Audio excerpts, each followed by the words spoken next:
Bonjour, je suis heureuse de vous retrouver aujourd'hui.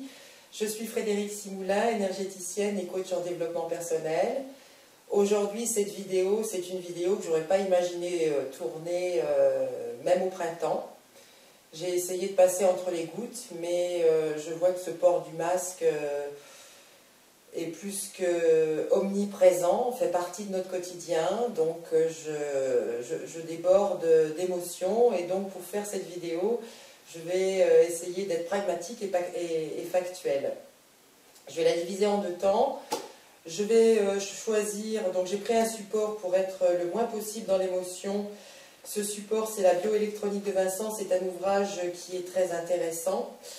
Donc je vais vous en parler après pour me servir de ce qui est important dans la respiration, pour que les gens quand même que nous soyons vraiment conscients de ce qu'on nous enlève, en dehors de la respiration, la communication et de ce qui nous divise.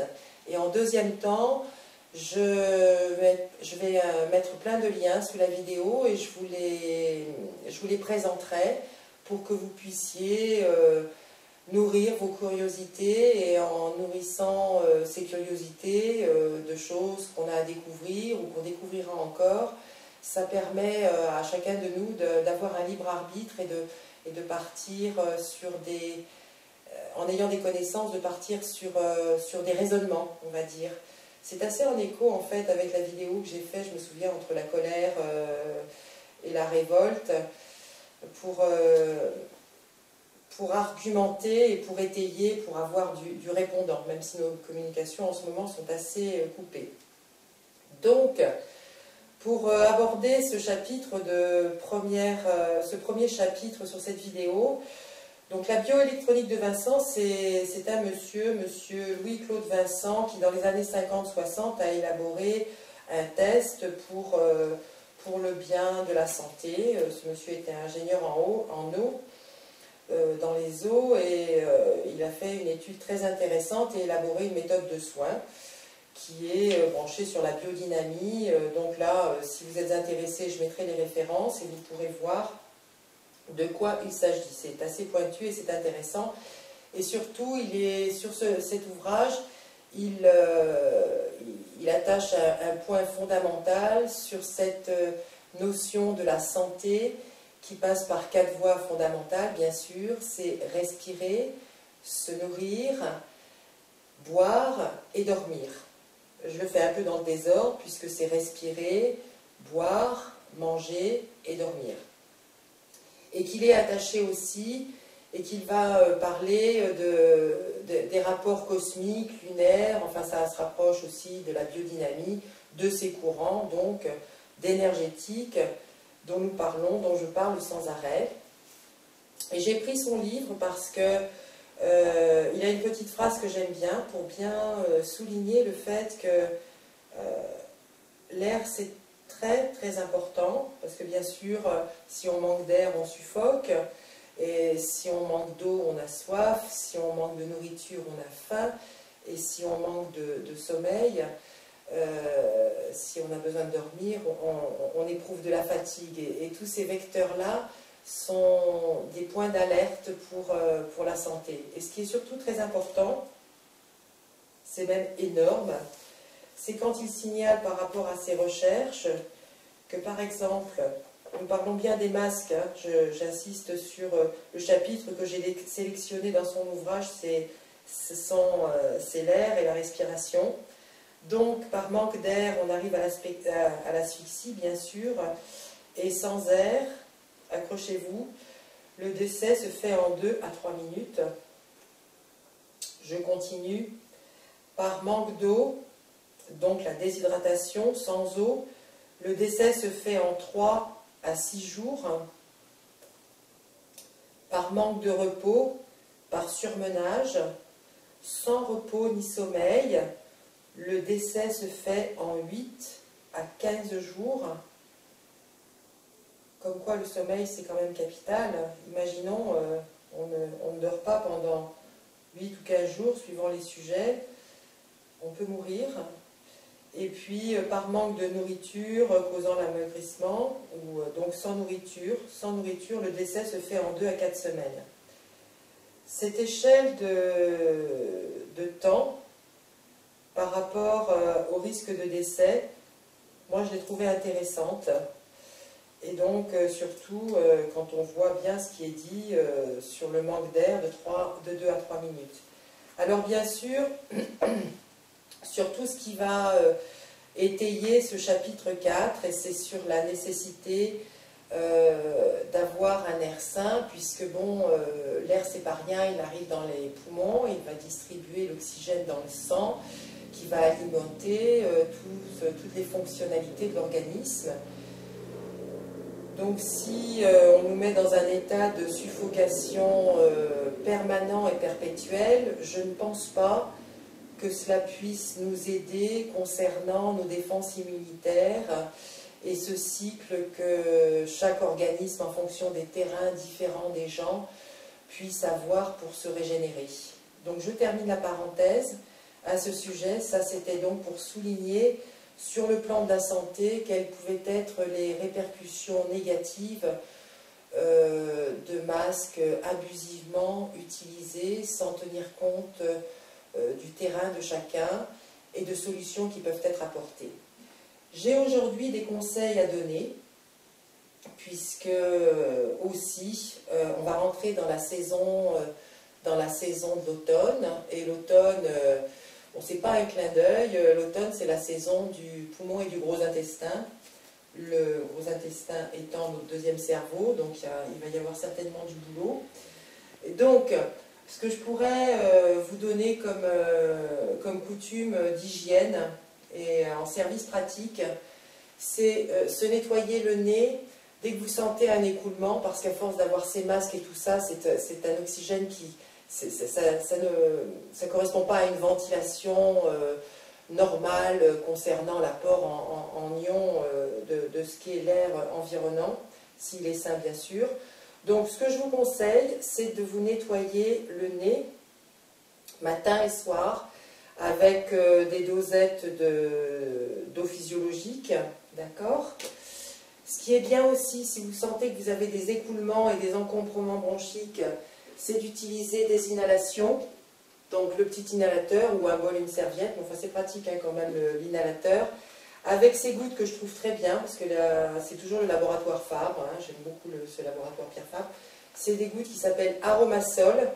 Bon, sur la posologie, ils indiquent 50, bon, bah, ils vendent le produit, hein, bon, 20-25 gouttes dans l'inhalateur, c'est largement suffisant à mon sens, sachant que ça ne s'utilise qu'à partir de 12 ans. Un autre truc que j'ai connu grâce à mon professeur Vinlu, qui sont des gouttes d'huiles essentielles, une préparation vietnamienne. Je vous mets un lien sous la barre d'infos qui vous mettra en lien avec un site marchand. C'est un flacon qui coûte 2,50 €. Elle s'appelle Dopatline Tronxon. Et ça, je l'utilise depuis fort longtemps. J'en ai toujours une dans mon sac. À savoir que toute la famille est équipée de ça. Alors, pour reprendre le courant énergétique, quand on se nettoie le nez, quand on prend des huiles essentielles, qu'on les respire, on commence toujours par la narine gauche, puis la narine droite. Ce petit flacon, vous l'avez sur vous, et quand vous entrez dans des lieux publics et tout ça, là c'est hors polémique, masque et tout ça, mais enfin encore plus avec les masques, vous pouvez respirer ces huiles plusieurs fois par jour, comme ça, ça vous crée un bon terrain de filtre antibactérien, antiviral, et ça c'est très bien. Donc, ça c'était la première partie sur cette priorité qu'est la respiration, l'air, et puis les dommages sont des dommages collatéraux parce que c'est sur la communication, et en ce moment on est en train à diviser le monde. Il y a les pour le masque, les contre le masque, et puis on ne sait pas, enfin certaines personnes ne savent pas trop comment en parler. Maintenant, je vais vous parler des vidéos que je mettrai sous mes choix de vidéos que je vais mettre sous la barre d'infos. J'ai choisi une vidéo qui date du 19 mai 2020, qui est une femme médecin d'Allemagne, et qui a son opinion globale, holistique, sur ce qu'est, donc elle parle en tant que médecin, ce qu'est la santé humaine, et elle parle du droit à l'intégrité physique. Elle a une très très belle phrase dans sa qualité de médecin, et aussi elle compare au droit à la santé. La santé n'est pas un droit, mais en revanche on a droit à l'intégrité physique. Ensuite j'ai choisi une autre vidéo qui est celle d'une interview de Michel Onfray, qui date de fin juillet, début août, sur un site Thinkerview. C'est plus sur un cadre d'information politique mondiale, on va dire. Et donc là, Michel Onfray, un philosophe que j'apprécie beaucoup, répond à où en est la France. Donc il va parler de tout cela, donc sur un plan global. Bon, comme tout philosophe, et c'est ce qui est important, et mes vidéos doivent dégager cela aussi, je vais dire que je suis d'accord avec lui à 85% de ce qu'il dit en général. Mais j'aime son intelligence, j'aime surtout un moment à la fin quand il conclut, quand on lui demande que mettez-vous en avant pour le monde de demain, comment vous trouvez-vous, et il dit j'essaie d'être élégant. Et ça c'est quelque chose qui m'a bien résonné parce que on emploie ce terme souvent pour se rassurer d'être sujet. Ensuite, je mettrai un autre lien qui est un site, donc celui-ci, sur Rédaction 19. Rédaction 19, c'est quoi? C'est une association qui vient d'ouvrir ce site pour répondre à des actions juridiques ou judiciaires qui peuvent être nécessaires parce que là, si vous voulez, j'ai une crainte ou vigilance par rapport aux abus sur justement les droits du citoyen, et je pense qu'ils pourront être en réponse puisqu'ils vont fédérer des moments certainement, ou des plaintes ou des amendes qui vont être qui sont parfois dans l'outrance. Bon, c'est mon point de vue. Donc c'est bien d'avoir une référence de gens compétents, des juristes et des avocats qui ont ouvert cette association pour pouvoir répondre à cela. À l'intérieur de ça, il y a des vidéos, et donc j'ai mis un hashtag et Inside19 où on a des informations qui sont intéressantes, qui vont relier l'Europe avec des avis qui associent, bon, vu que nous sommes européens, notamment la dernière que j'ai regardée, entre les avis l'Espagne et l'Italie, puisque nous sommes tous européens avant tout, et ensuite français, enfin je ne sais plus dans quelle heure ça se met tout ça. Donc voilà ce que j'avais besoin de vous dire sur la notion du masque, ce que ça coupait, ce que ça divisait autour de nous, ce que ça soulignait en tant que précaution à avoir sur sa santé, sur un plan holistique, sur la vie.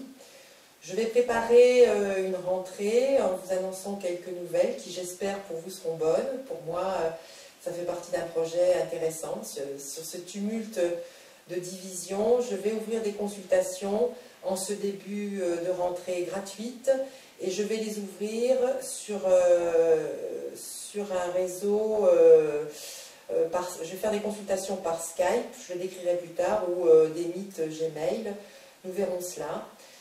Donc j'espère que vous vous livrerez dans un quotidien d'âme, de générosité, et informez-vous, soyez critiques, ayez l'esprit ouvert, partagez avec vos alliés, et ne jugeons pas les gens qui sont différents, chacun son rythme, et de toute façon le monde sera toujours divisé en deux.